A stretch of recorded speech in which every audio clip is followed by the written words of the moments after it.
সবাইকে প্রথমে happy new year. ছোটদেরকে ভালোবাসা এবং বড়দেরকে প্রণাম জানিয়ে আজকে 1 জানুয়ারি আমি আজকে নতুন বছরের একটা কেকের রেসিপি আপনাদেরকে সঙ্গে শেয়ার করব, যেটা খুব সহজেই আপনারা বাড়িতে বানিয়ে ফেলবেন। কেক ক্রিমের পাউডার বা কিছু লাগবে না, খুব সহজেই ক্রিমটা বানিয়ে কেকের ডেকোরেশনটাও খুব সুন্দরভাবে আজকে আমি করব। চলুন রেসিপিটি শুরু করা যাক। আর সবাই চ্যানেলটিকে সাবস্ক্রাইব করবেন এবং লাইক কমেন্ট শেয়ার, এবং যদি ফেসবুক পেজ থেকে দেখে থাকেন তাহলে ফলো করবেন। প্রথমে আমি ক্রিম বানানোর জন্য একটা ব্যাটার তৈরি করব। তার জন্য প্রথমে আমি এখানে 3 চামচ মতো চিনি নিয়েছি। চিনিটা নেওয়ার পর এখানে 3 চামচ মতো দুধ দিয়ে দিচ্ছি। চিনিটা এরপর দুধের সঙ্গে চিনিটা এইভাবে মিশিয়ে নেব আর চিনিটাকে গলতে দেব। চিনিটা গলে এলে এতে দিয়ে দেব ময়দা। 1 চামচ পরিমাণ আমি এখানে দেব, দিয়ে এখানে একটা ক্রিমের ব্যাটার তৈরি করে নেব। তো ময়দাটা দিয়ে লো মিডিয়ামে এইভাবে একটা ব্যাটার তৈরি করে নিতে হবে। তারপর এটাকে আমি রুম টেম্পারেচারে রেখে দেব। এখানে আমি অনেক রকমের বিস্কুট নিয়েছি, বিস্কুট দিয়েই আজকে কেকটা তৈরি করব। আমি 3 ধরনের বিস্কুট নিয়েছি, আপনারা চাইলে আপনাদের পছন্দের মতো বিস্কুট নিতে পারেন। আমি এখানে ওরিও বিস্কুট, বাবন বিস্কুট আর হ্যাপি হ্যাপি বিস্কুট নিয়েছি।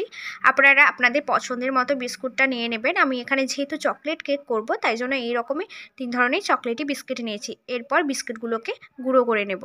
তো আমি অনেকটা আশা নেই এই কেকটা বানিয়েছিলাম এবং আপনাদেরকে প্রথমেই বলেছিলাম যে আজকে আমি কেকটা অনেক সুন্দর করে তৈরি করব আর ক্রিমের ডেকোরেশনটাও খুব সুন্দর করে করব।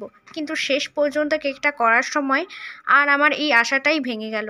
নতুন বছরের দিন এই কেকটা করেছিলাম, তো ভিডিওটা আসতে দেরি হলো, তো ভিডিও এডিটিং করতে আমার দেরি হয়ে গেছিলো, তাই জন্য আর একটা অসুবিধাও ছিল। তারপর এখানে আমি বিস্কুট গুঁড়োর সঙ্গে চিনির গুঁড়োটা মিশিয়ে দিচ্ছি। তারপর এতে অল্প অল্প দুধ দিয়ে কেকের ব্যাটারটা আমি মিশিয়ে নেব।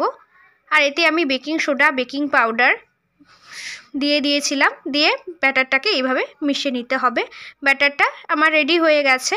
এরপর এতে আমি একটু কয়েক ড্রপ ভ্যানিলা এসেন্সও দিয়ে দিচ্ছি। দিয়ে ব্যাটারটা আমি মিশিয়ে নিয়েছি। তারপর এখানে আমি যেটায় কেক রেডি করব সেখানে আমি দিয়ে দিচ্ছি তেল। আর এখানে আমি বাটার দিইনি, বাড়িতে একটা মোটা কাগজ ছিল সেটাই দিয়ে দিয়েছি, তার উপর থেকে তেল ব্রাশ করে দিয়েছি। তারপর কেকের ব্যাটারটা এতে আমি দিয়ে দিচ্ছি। কেকের ব্যাটারটা এইভাবে দিয়ে দেব। তারপর একটু ঝাঁকুনি দিয়ে আগে থেকে কড়াইটা প্রিহিট করা ছিল তাতে আমি কেকের ব্যাটারটা এইভাবে বসে ঢাকনা লাগিয়ে দিয়েছি। তারপর এখানে আমি ক্রিমটা তৈরি করব, তার জন্য নিয়ে নিয়েছি বাটারটা এইভাবে কেটে নেব, দিয়ে যতটা পরিমাণ ক্রিম বানাবো সেই অনুযায়ী বাটারটা নিয়েছি। তারপর এগুলোকে চামচের সাহায্যে এইভাবে ভেঙে আমাকে মিশিয়ে নিতে হবে। তো তোমরা ভাবছো তো তখন আমি কেন আর এরকম বললাম যে কেকটা যে এরকম হবে আমি কখনো ভাবিনি। তো সত্যি আমি অনেক আশা নিয়েই কেকটা বানিয়েছিলাম, কিন্তু এরকমটা হবে কখনো ভাবিনি।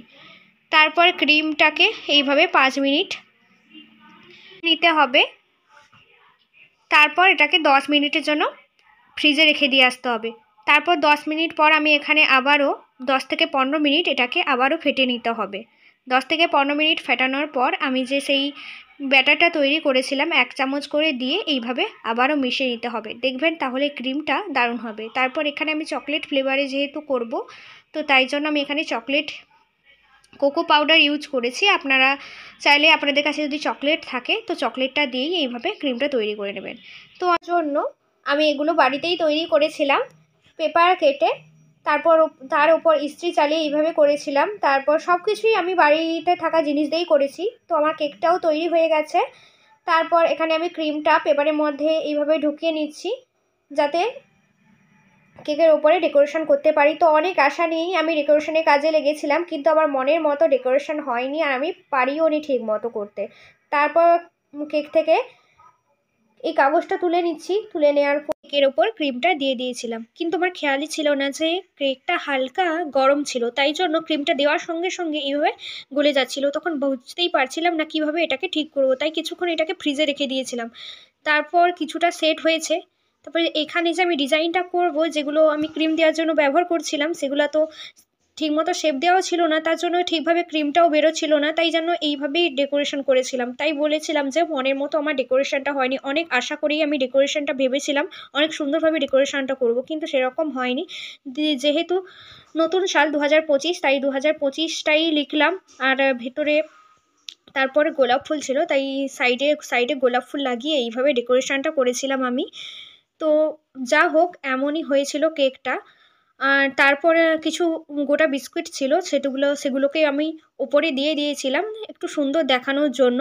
কিন্তু সুন্দর আর হলো কোথায়, সেই একই রকম একটা বাজে দেখতে কেক হয়ে গেছিলো। তো মাকে বললো পরের বার থেকে সব দিকে খেয়াল রাখবি, তাহলে দেখবি খুব সুন্দর ডেকোরেশনটা করতে পারবি।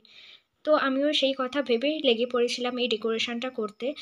কিন্তু আমি একদমই ডেকোরেশনটা করতে চাইছিলাম না, তাও মা বলতে আমি এইভাবে ডেকোরেশনটা করেছি। তোমাদের যদি ভালো লাগে অবশ্যই কমেন্টে জানাবে। কিন্তু কেকটার টেস্টটা খুব সুন্দর হয়েছিল, কিন্তু জানি না ডেকোরেশনটা এমন